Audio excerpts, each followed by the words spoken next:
For more than 100 years, journalism schools taught one simple rule. Report what happened.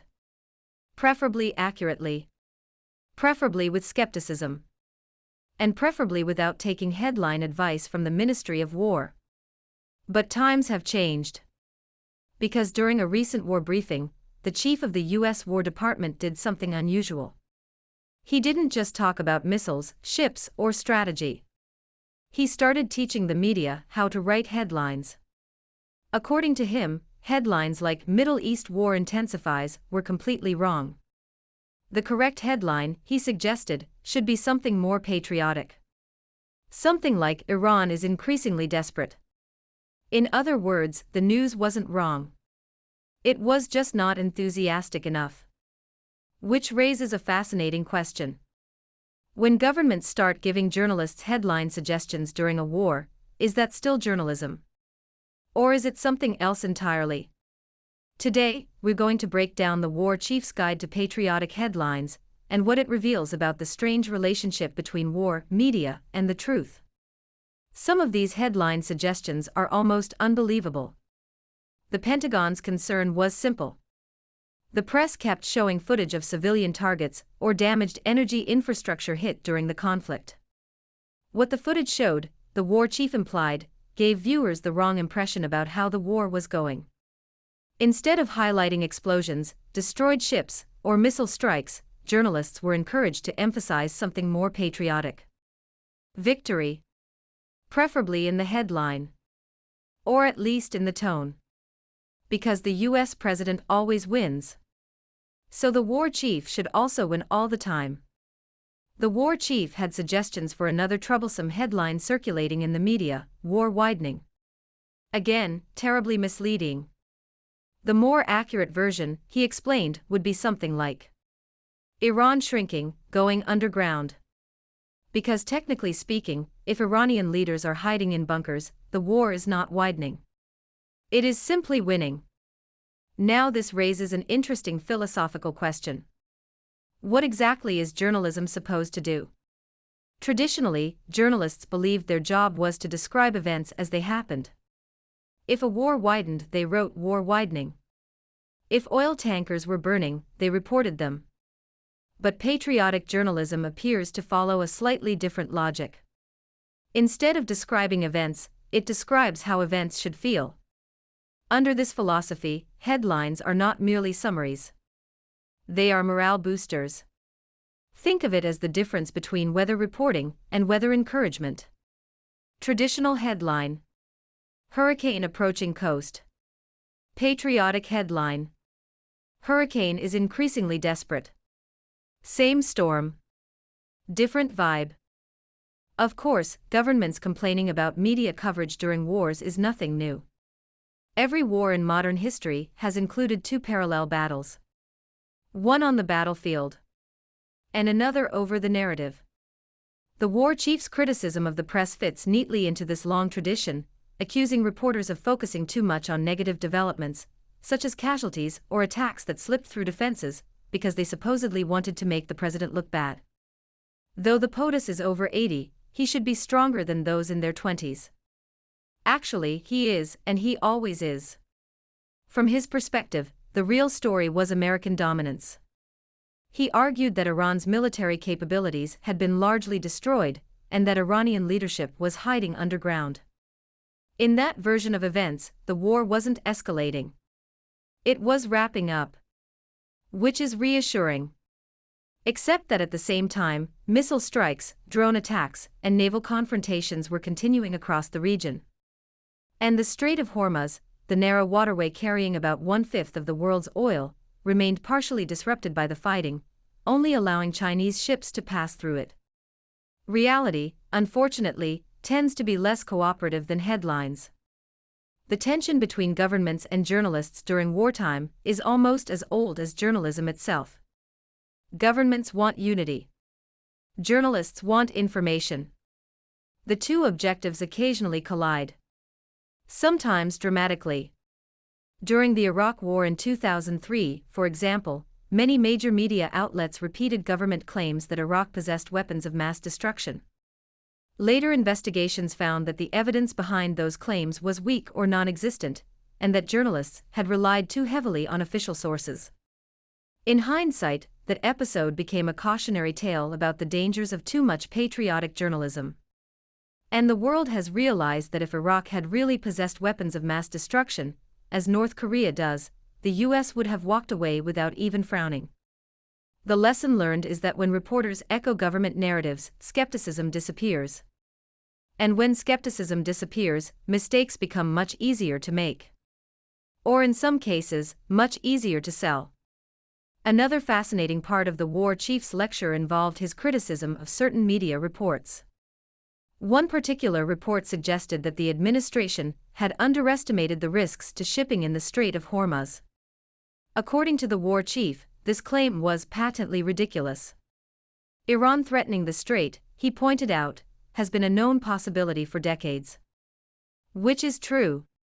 Iran has indeed threatened to disrupt shipping in the Strait of Hormuz on numerous occasions over the years. But this leads to a small logical puzzle. If everyone already knew Iran might target shipping there, then headlines about disruptions in the Strait of Hormuz might not be particularly surprising. They might not even be news at all. Yet the report was dismissed as fake news. Which brings us to its fascinating modern definition. Traditionally, fake news meant something factually incorrect. Today it can sometimes mean something slightly different. News that is technically accurate but narratively inconvenient. Perhaps the most memorable moment of the war chief's media workshop involved his suggestion that headlines should emphasize Iranian leaders hiding in bunkers. It was meant to illustrate Iran's desperation. But it also revealed something interesting about wartime storytelling. Every side of a conflict tends to interpret the same events differently. One side's retreat is the other side's strategic repositioning. One side's civilian casualties are the other side's tragic accidents. And one side's war widening is apparently the other side's victory expanding. The difference is mostly linguistic. But language matters. Headlines shape how audiences understand events. Which is precisely why governments care so much about them. Here is where things become slightly ironic. While criticizing the media for negative coverage, the government itself has been dealing with difficult questions about civilian casualties. For example, a recent airstrike that hit an elementary school in Iran, killing around 175 people, most of them children, is currently under investigation by the US military.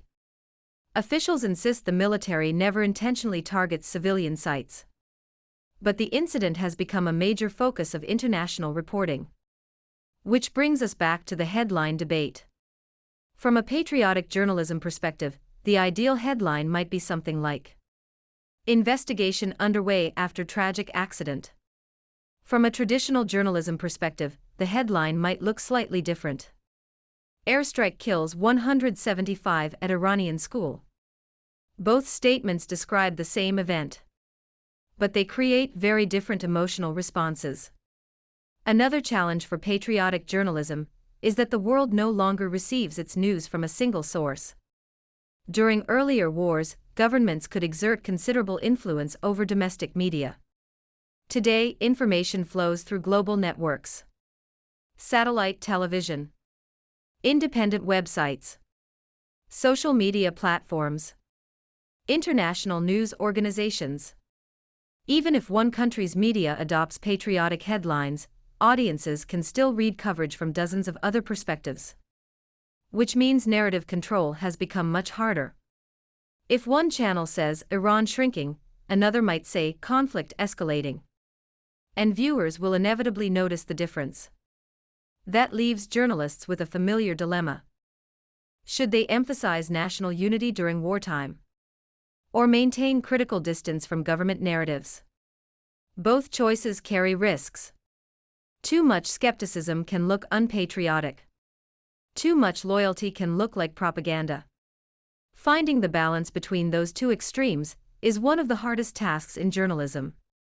And it is precisely why debates about media coverage become so intense during wars. There is also something quietly humorous about the entire situation. Imagine being a television producer watching the Pentagon briefing.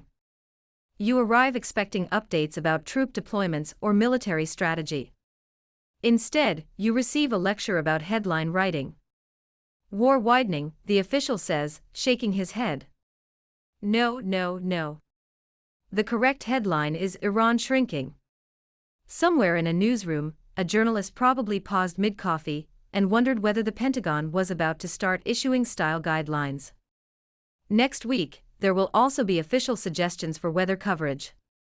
Hurricane approaching will become storm system increasingly discouraged. Beneath the humor and irony, however, there is a serious issue. Who decides what the news should look like? Governments understandably want supportive coverage during conflicts. Journalists ideally want independence. Democratic societies depend on that tension. Without it, the public only hears one version of events. And when there's only one version of events, journalism stops being journalism. It becomes messaging. Or, if we should use the more polite term, patriotic communication. In the end, the war chief's headline suggestions may have achieved something unexpected. By trying to reshape the narrative, he actually reminded everyone why independent journalism matters. Because the moment governments start explaining how reporters should write headlines, journalists are reminded that their job is not to write approved headlines. Their job is to write true ones. Even if those headlines are occasionally inconvenient. Or insufficiently patriotic. Or, worst of all, accurate. That is what DFTW is trying to do every day, even in dire financial conditions. We put the clip of the war chief offering his suggestions at the end of the video for viewers to watch, or worship, if we are asked to show due respect. Yet some in this crew, in the press, just can't stop. Allow me to make a few suggestions. People look up at the TV and they see banners, they see headlines. I used to be in that business, and I know that everything is written intentionally. For example, a banner or a headline, Mideast war intensifies, splashing on the screen the last couple of days, alongside visuals of civilian or energy targets that Iran has hit, because that's what they do. What should the banner read instead? How about Iran increasingly desperate? Because they are. They know it, and so do you, if it can be admitted. Or more fake news from CNN.